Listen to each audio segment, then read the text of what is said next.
ভাই তিনটা প্রশ্ন করেছেন। প্রথম প্রশ্নটা, আল্লাহ কেন আদম হাওয়াকে সৃষ্টি করলেন, এই সৃষ্টি করার কারণটা কি, বিশ্বজগৎ সৃষ্টির কারণ কি?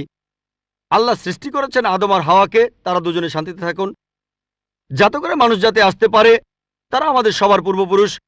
পবিত্র কোরআনে সূরা হুজুরাতের 13 নম্বর আয়াতে উল্লেখ করা হয়েছে, ইয়া আইয়ুহান নাসু ইন্না খালাকনাকুম মিন যাকরিন ওয়া উনসা ওয়া জাআলনাকুম শুউবান ওয়া কাবাইলা লিতাআরাফু ইন্না আক্রামাকুম ইনদাল্লাহি আতকাকুম ইন্নাল্লাহা আলিমুন খাবীর। হে মানুষ জাতি, আমি তোমাদের সৃষ্টি করেছি এক পুরুষ ও এক নারী হতে, আর তোমাদের বিভক্ত করেছি বিভিন্ন জাতি আর গোত্রে, যেন তোমরা অন্যের সাথে পরিচিত হতে পারো। এই জন্য নয় যে অন্যকে ঘৃণা করবে। আর আল্লাহর কাছে অধিক মর্যাদা সম্পন্ন সেই ব্যক্তি যার আছে তাকওয়া। আল্লাহ যেটার মাধ্যমে মানুষের বিচার করেন, টাকা পয়সা নয়, গায়ের রং নয়, জাতি বা গোত্র নয়, ধর্মমত নয়, সেটা হলো তাকওয়া। সেটা হলো আল্লাহকে মানা, ন্যায়পরায়ণতা, ধার্মিকতা। তাহলে আদম আর হাওয়া আলাইহিস সালাম, তারা আমাদের সবার পূর্বপুরুষ, আপনারও পূর্বপুরুষ, আমারও পূর্বপুরুষ, সব মানুষের। সেজন্য আপনাকে ভাই বলে ডেকেছি। ভাই, সব মানুষ ভাই ভাই। আল্লাহ বলেছেন ইয়া আইয়ুহান নাস, হে মানুষ জাতি। আর পবিত্র কোরআনে সূরা ইসরার 70 নম্বর আয়াতে উল্লেখ করা হয়েছে, ওয়া লাকাদ কাররামনা বানি আদামা। আল্লাহ তাআলা মর্যাদা দিয়েছেন সব আদম সন্তানকেই। হোক আপনি জন্ম নেন ইন্ডিয়ায়, আমেরিকায়, ইংল্যান্ডে, জন্মান কোনো হিন্দু পরিবারে বা মুসলিম পরিবারে বা খ্রিস্টান পরিবারে, আল্লাহ বলেছেন তিনি সব মানুষকে মর্যাদা দিয়েছেন। মানুষের চ্যানেলটিকে সাবস্ক্রাইব করে আমার সঙ্গে থাকার জন্য আপনাদেরকে অনুরোধ করছি। জন্মালে আল্লাহ তাকে মর্যাদা দেবেন। সে হোক আপনার নাম জাকির, আব্দুল্লাহ, রামু, শঙ্কর, মানুষে জন্মালে আল্লাহ মর্যাদা দেবেন।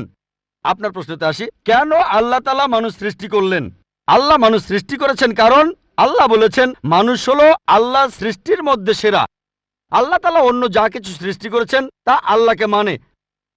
ফেরেশতা সৃষ্টি করেছেন, আল্লাহ যে আদেশই দেন ফেরেশতাগণ সে আদেশ পালন করেন, তাদের নিজস্ব ইচ্ছা নেই। মানুষ হলো আল্লাহ তাআলার এমন এক সৃষ্টি যার নিজের ইচ্ছা আছে। আমরা তার কথা মানতেও পারি, নাও মানতে পারি। তাই আল্লাহ আমাদের সৃষ্টি করেছেন, আমরা হলাম তার সৃষ্টির সেরা, আশরাফুল মাখলুকাত। তবে আমরা আল্লাহ তাআলার কথা মানতে পারি, নাও মানতে পারি। যদি আল্লাহর আদেশ মানেন তাহলে জান্নাতে যেতে পারবেন, তাহলে বেহেশতে যাবেন, স্বর্গে যেতে পারবেন। যদি আদেশ না মানেন তাহলে জাহান্নামে যাবেন, দোজখে যাবেন। তাহলে এই জীবনটা পরকালের জন্য পরীক্ষা। পবিত্র কোরআনে সূরা মুলকে 2 নম্বর আয়াতে উল্লেখ করা হয়েছে, আল্লাযী খালাকাল মাউতা ওয়া হায়াতা। আল্লাহ তাআলা সৃষ্টি করেছেন জীবন ও মৃত্যু তোমাদের পরীক্ষা করার জন্য। তাহলে এই জীবনটা হলো পরকালের জন্য পরীক্ষা। তাহলে আল্লাহ মানুষ সৃষ্টি করেছেন। আর আল্লাহ বলেছেন সূরা জারিয়াতের 56 নম্বর আয়াতে উল্লেখ করা হয়েছে, ওয়া মা খালাকতুল জিন্না ওয়াল ইনসা ইল্লা লিয়াবুদুন। আমি সৃষ্টি করেছি জিন ও মানুষকে যেন তারা আমার ইবাদত করে। তাই আমাদের উচিত আল্লাহ তাআলার আদেশ নিষেধগুলো মেনে চলা। তাহলে আমরা আল্লাহ সুবহানাহু ওয়া তাআলার অন্যরকম সৃষ্টি যার নিজস্ব ইচ্ছা আছে। আমরা আল্লাহ তাআলার আদেশ মানতে পারি, আবার নাও মানতে পারি। অন্যান্য সকল সৃষ্টি যেমন তারা, গাছ, পাহাড়, পবিত্র কোরআন বলছে তারা আল্লাহ তাআলাকে সেজদা করে, তার সামনে নতজানু হয়, আল্লাহকে মানে। আমাদের স্বাধীন ইচ্ছা আছে, আল্লাহ আমাদের এই স্বাধীন ইচ্ছা দিয়েছেন। এই স্বাধীন ইচ্ছা নিয়ে যদি আল্লাহকে মানেন আপনি তাহলে ফেরেশতাদের উপরে চলে যাবেন। আর যদি আল্লাহ তাআলাকে না মানেন তখন হবেন শয়তানের সহযোগী।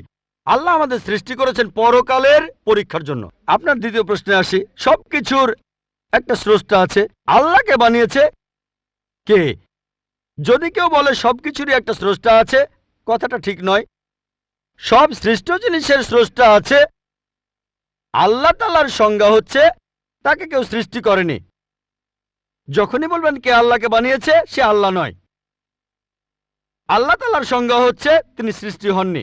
ধরেন এক লোক আপনাকে বলল যে ভাই, আমার বন্ধু জন, সে হাসপাতালে ভর্তি হয়েছে, সে একটা বাচ্চার জন্ম দিয়েছে।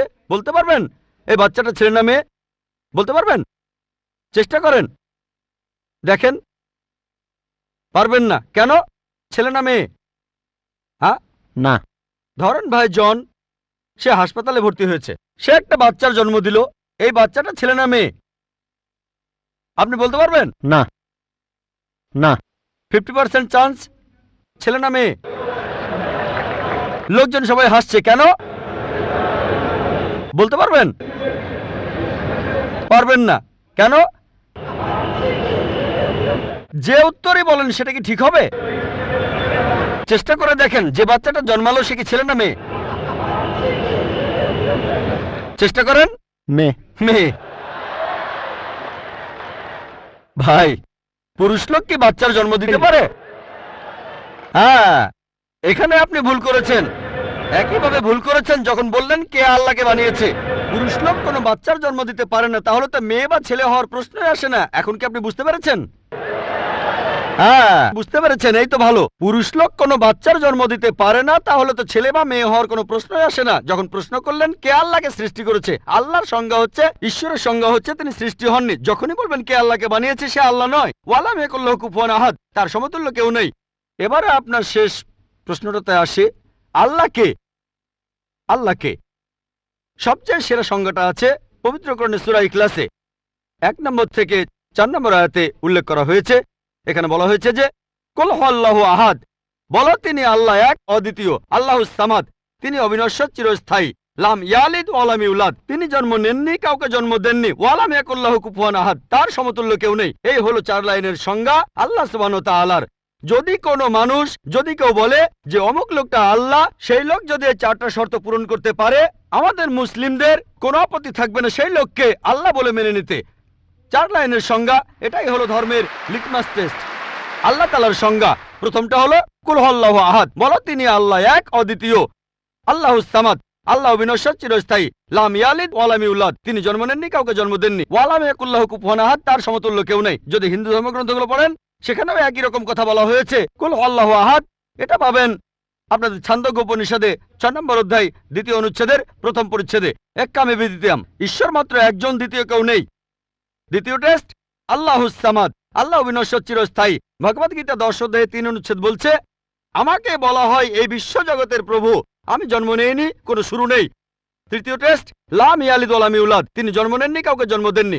আর শ্বেতক্ষেত্র উপনিষদে আছে 6 নম্বর অধ্যায়ের 9 অনুচ্ছেদে, নাচাই সাকাসিজ জানিতা নাচা দীপা, ঈশ্বরের কোনো প্রভু নেই, তার কোনো বাবা মা নেই, মহান ঈশ্বরের কোনো বাবা নেই, তার কোনো মা নেই।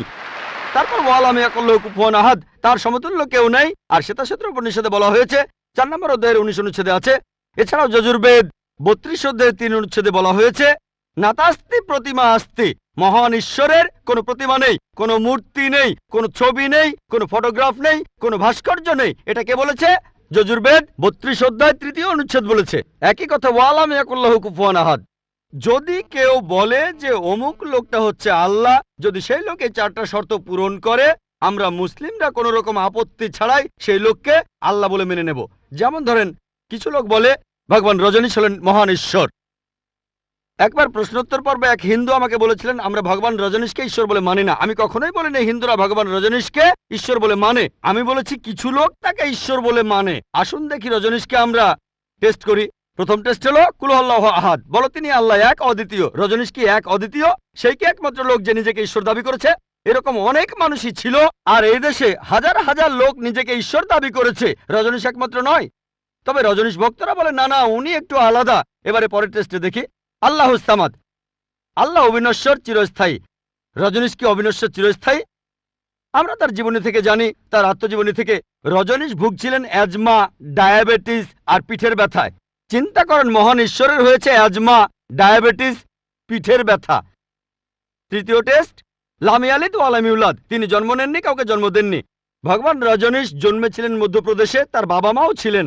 1981 সালে তিনি আমেরিকায় গেলেন, ইউএসএ।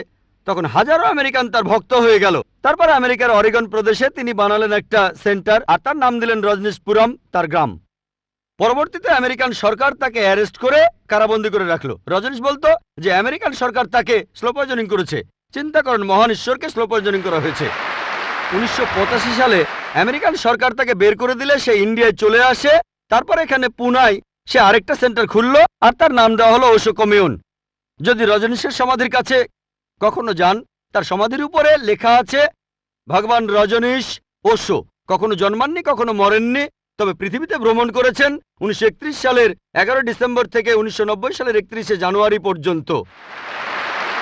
কখনো জন্মাননি, কখনো মরেননি, তবে পৃথিবীতে ভ্রমণ করেছেন 1931 সালের 11 ডিসেম্বর থেকে 1990 সালের 31শে জানুয়ারি পর্যন্ত। তার সমাধিতে এটা লিখতে ভুলে গেছে যে পৃথিবীর 21টা দেশ তাকে ভিসা দেয়নি।